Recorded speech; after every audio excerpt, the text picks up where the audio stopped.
नमस्कार साथियों। आप सभी लोगों ने कपिल सिब्बल का नाम सुना होगा और आपको मालूम होगा कि एक जाने माने वकील भी हैं और एक जाने माने कद्दावर राजनेता भी हैं। और आप लोग कुछ पिक्चर्स देखकर आप लोग समझ सकते हैं कि कांग्रेस के कद्दावर नेता रहे हैं। और ये आप देखिएगा, ये राहुल गांधी हैं, आप देखिए ये है कपिल सिब्बल। और ये आप देखिए सोनिया गांधी हैं, ये कपिल सिब्बल हैं। तो मुझे लगता है कि आपकी समझ में आ गया होगा। और अभी हाल ही में एक खबर आ रही है कि कपिल सिब्बल ने कांग्रेस को वाय वाय कह दिया है। और अब आप देखिए कि इन्होंने समाजवादी पार्टी की तरफ से राज्यसभा सदस्य के लिए नामांकन किया है। तो आप देखिए कि भली ये कह रहे हो कि निर्दलीय किया है या हमने किसी पार्टी से नहीं किया है, लेकिन अखिलेश यादव आपने देखा होगा इनके नामांकन में पहुंचे। तो समाजवादी पार्टी से इन्हें सहायता मिलेगी, सपोर्ट मिलेगा, ये स्वाभाविक सी बात है। आज हम लोग कपिल सिब्बल के बारे में एक सामान्य जानकारी देख लेंगे। इनका पारिवारिक बैकग्राउंड किस तरह का रहा है, शिक्षा किस तरह की रही है, काफ़ी पढ़े लिखे भी हैं, और इनकी राजनीतिक यात्रा किस तरह की रही है, इनसे जुड़े हुए कुछ विवाद हैं। इनकी शादी को लेकर भी आप लोग देखेंगे कुछ ज़्यादा ही चर्चा में रहे। पहले आप लोग देख लीजिए इनका संबंध कहाँ से है, पंजाब से है। और आप देखेंगे पंजाब आपकी स्क्रीन पर हमारा प्यारा भारत दिख रहा है, और इसमें पंजाब आपको देखने को मिलेगा। चंडीगढ़ इसकी राजधानी है, क्या है, राजधानी है। और आप देखेंगे चाहे राजस्थान हो, हरियाणा हो, हिमाचल प्रदेश हो, फिर जम्मू कश्मीर हो, इन सभी से इसकी सीमा भी लगती है। अंतर्राष्ट्रीय सीमा पाकिस्तान से लगती है। यहाँ विधानसभा में आपको 117 सीटें देखने को मिलेगी, लोकसभा में 13 सीटें हैं और राज्यसभा में 7 सीटें हैं। कितनी? 7 सीटें हैं। अगर हम लोग कपिल सिब्बल की बात करें तो इनका पूरा नाम कपिल सिब्बल ही है। इनका जन्म 8 अगस्त 1948 में होता है, यानी कि आज़ादी के 1 साल बाद भारत में इनका जन्म होता है। जन्म स्थान जालंधर पंजाब है इनका, और धर्म से हिंदू है। और ये देश का दुर्भाग्य कहिए आप लोग कि जब भी हम लोग किसी व्यक्ति के बारे में बात करते हैं तो उसकी जाति धर्म जरूर देखा जाता है। तो मुझे लगा कि इनके धर्म के बारे में बताना चाहिए। कई लोग कंफ्यूज होते हैं, कई लोग सर्च करते रहते हैं। और इनके पिता का नाम हीरालाल सिब्बल, इनके पिता का नाम, और माता का नाम कैलाश रानी सिब्बल, इनकी माता का नाम।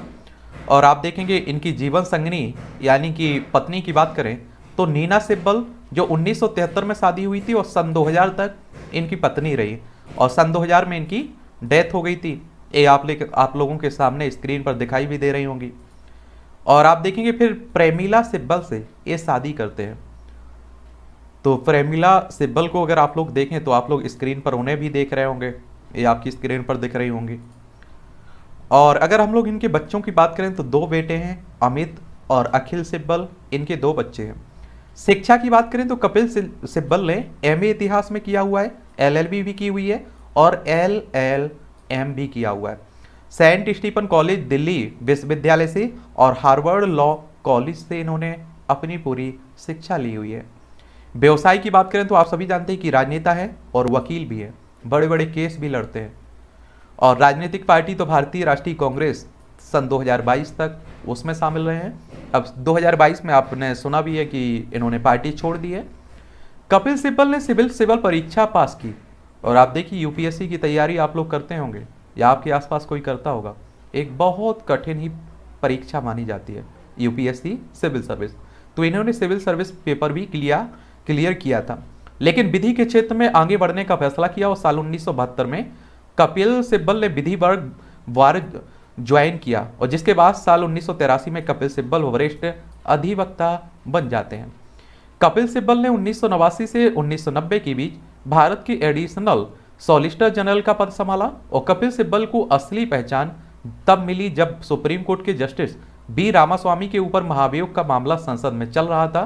तो उस वक्त कपिल सिब्बल उनके बचाव में कोर्ट पहुंच गए, और इस मामले में जिस तरह से कपिल सिब्बल ने जस्टिस बी रामास्वामी का बचाव किया, उससे उन्हें पूरे देश में एक पहचान मिलती है। और इसके अलावा कपिल सिब्बल 3 बार 1995-96, 1997-98, सन 2001-2 में सुप्रीम कोर्ट बार एसोसिएशन के अध्यक्ष भी रह चुके हैं। और आप देखेंगे कि जस्टिस बी रामास्वामी केस की वजह से ही कपिल सिब्बल तत्कालीन प्रधानमंत्री पी बी नरसिम्हा राव की नज़रों में आए थे। और यहाँ से आप देखिए इनका जुड़ाव कांग्रेस की तरफ हो जाता है। कपिल सिब्बल के बोलने के तरीके और दलील देने की कला से प्रभावित होकर नरसिम्हा राव ने उन्हें साल 1996 में कांग्रेस का टिकट ऑफर किया और कपिल सिब्बल ने कांग्रेस के टिकट पर अपना पहला चुनाव लड़ा, लेकिन बीजेपी की सुषमा स्वराज के सामने उन्हें चुनाव में हार का सामना करना पड़ता है। पहली बार इन्हें चुनाव लड़ते हैं और उसमें हार का सामना करना पड़ता है। लोकसभा चुनाव हारने के बाद लालू प्रसाद यादव ने कपिल सिब्बल को बिहार से राज्यसभा में भेज दिया है। और आप देखिए कि हर पार्टी बैठी रहती है कि आइए सर हमारी तरफ से आप चुनाव लड़ लीजिए, हम तो आपको राज्यसभा भेज देंगे। और लोकसभा के लिए अगर बात करें तो देखिए, अगर आपको लोकसभा सदस्य का चुनाव लड़ना है तो आपकी उम्र कम से कम 25 साल होनी चाहिए। और लोकसभा सदस्य का चुनाव डायरेक्ट जनता के द्वारा होता है। जिनकी उम्र 18 साल हो चुकी होगी, उनका मतदाता सूची में नाम भी जुड़ चुका होगा, वो लोग वोट डालने भी जाते होंगे। और जो राज्यसभा सदस्य का चुनाव होता है ना, अगर आपको लड़ना है तो आपकी उम्र कम से कम 30 साल होनी चाहिए। और इनका चुनाव विधायकों के द्वारा होता है, विधायक इनका चुनाव करते हैं। और विधायकों का चुनाव आप सभी जानते हैं कि डायरेक्ट जनता के द्वारा होता है, मतदाता उनका चुनाव करते हैं। लेकिन कपिल सिब्बल चुनाव जीतकर सांसद बनना चाहते थे। उन्होंने साल 2004 में एक बार फिर दिल्ली की चांदनी चौक से लोकसभा चुनाव लड़ा और इस चुनाव में कपिल सिब्बल ने भाजपा की स्मृति ईरानी को हराकर लोकसभा सांसद बने। और इसके बाद कपिल सिब्बल ने साल 2009 में भी यहां से जीत हासिल की, तो जनता ने भी इन्हें भारी बहुमत दिया, चुनाव जिताकर संसद में भेजा। लोकसभा सांसद बनने के बाद कपिल ने मनमोहन सिंह की सरकार में मंत्री पद की जिम्मेदारी संभाली। और मनमोहन सिंह सरकार में कपिल सिब्बल मानव संसाधन विकास मंत्री, सूचना प्रौद्योगिकी और विधि एवं न्याय मंत्री रहे। मनमोहन सरकार के दौरान इनके अलावा भी कपिल सिब्बल में कई जिम्मेदारियां निभाई। और साल 2014 में कपिल सिब्बल कांग्रेस के उन दिग्गज नेताओं में से एक थे जिन्हें मोदी लहर के कारण हार का सामना करना पड़ा था। साल 2016 में राज्यसभा सदस्य बनते हैं। फिर आपने देखा है कि 2022 में ये राज्यसभा सदस्य के रूप में अभी नामांकन कर चुके हैं समाजवादी पार्टी की तरफ से। आगे इनकी राजनीतिक यात्रा किस तरह की रहती है, कौन से पद मिलते हैं, क्या करते हैं, ये आने वाला वक्त बताएगा। और उसके लिए सबसे अच्छी बात रहती है कि आप लोग न्यूज़पेपर पढ़ते रहा करिएगा। और एक बात बता देता हूँ, वैसे आजकल तो आपके पास मोबाइल है तो आप लोग देखते रहते हैं, देश दुनिया के बारे में जानते रहते हैं। और अब कांग्रेस की बुरी स्थिति हो रही है। और ये कांग्रेस आप समझ रहे हैं 1885 की कांग्रेस है। और आज आप देखिए कि विपक्ष में 2014 के लोकसभा चुनाव देख लीजिए, 2019 के लोकसभा चुनाव देख लीजिए, इतनी भी सीटें नहीं है कि विपक्ष में नेता बन सके। और बड़े बड़े नेता आप देखिए कपिल सिब्बल जैसे छोड़कर भी जा रहे हैं कांग्रेस को। कपिल सिब्बल और राम मंदिर का मामला, ये भी काफी चर्चा में रहा। कपिल सिब्बल देश के सबसे महंगे वकीलों में से एक है। उन्होंने कई महत्वपूर्ण और चर्चित केस लड़े। इन्हीं मामलों में से एक है राम मंदिर का मामला। इस मामले में कपिल सिब्बल सुन्नी वक्फ बोर्ड के वकील थे और इस केस की सुनवाई के दौरान कपिल सिब्बल ने यह कहकर विवाद खड़ा कर दिया कि लोकसभा चुनाव तक इस मामले पर कोई फैसला ना हो। इस बयान को लेकर काफी विवाद भी हुआ था और खुद सुन्नी वक्फ बोर्ड ने भी उनके बयान से किनारा कर लिया था। एक बात और आपको बता देता हूँ, देखिए वकील के रूप में अगर कोई काम कर रहा है तो वो किसी भी तरफ से आप देखिए कि फीस ले रहा है और वो मुझे लगता है कि केस लड़ सकता है, इसमें कोई दोहराई नहीं होनी चाहिए। और इसमें आप देखिए कि वक्फ बोर्ड की तरफ से क्या रहा कि चुनाव केस लड़ने के कारण इन्हें कई लोगों ने कहा कि ये मुस्लिम है, आप समझ रहे हैं। तो इस कारण से मैंने इनकी जात धर्म बताया था आपको। कपिल सिब्बल की पत्नी की बात करें तो कपिल सिब्बल ने 2 बार शादी की। कपिल सिब्बल ने पहली बार 13 अप्रैल 1973 को नीना सिब्बल से विवाह किया। कपिल सिब्बल और नीना सिब्बल के 2 बेटे हैं, अमित और अखिल। और सन 2000 में नीना सिब्बल की डेथ हो जाती। इसके बाद साल 2005 में कपिल सिब्बल ने सामाजिक कार्यकर्ता प्रोमिला से शादी की थी।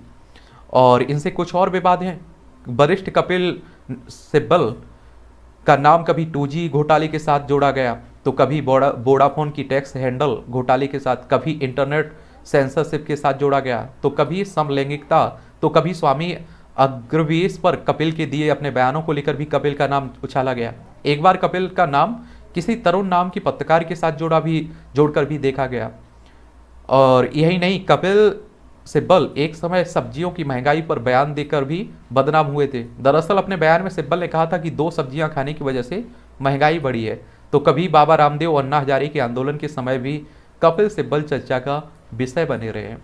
एक बात और आप लोगों को जान लेनी चाहिए, जब आप लोग किसी इस तरह के पद पर रहते हैं या चर्चा में रहते हैं, आप एक पद पा लेते हैं, एक ऊंचाई पा लेते हैं, तो आपके चाहने वाले भी होते हैं, आपके ना चाहने वाले होते हैं, आपको पसंद करने वाले होते हैं, ना पसंद करने वाले होते हैं। तो विवादों में जुड़ना स्वाभाविक सी बात हो जाती है। तो एक कहानी थी कपिल सिब्बल की। और किसी के बारे में बात करनी हो तो आप लोग उसका नाम नीचे लिखिएगा, उन पर भी हम लोग विस्तार से बात कर लेंगे। ठीक है, आप लोग एंजॉय करिए, हम लोग मिलते रहेंगे।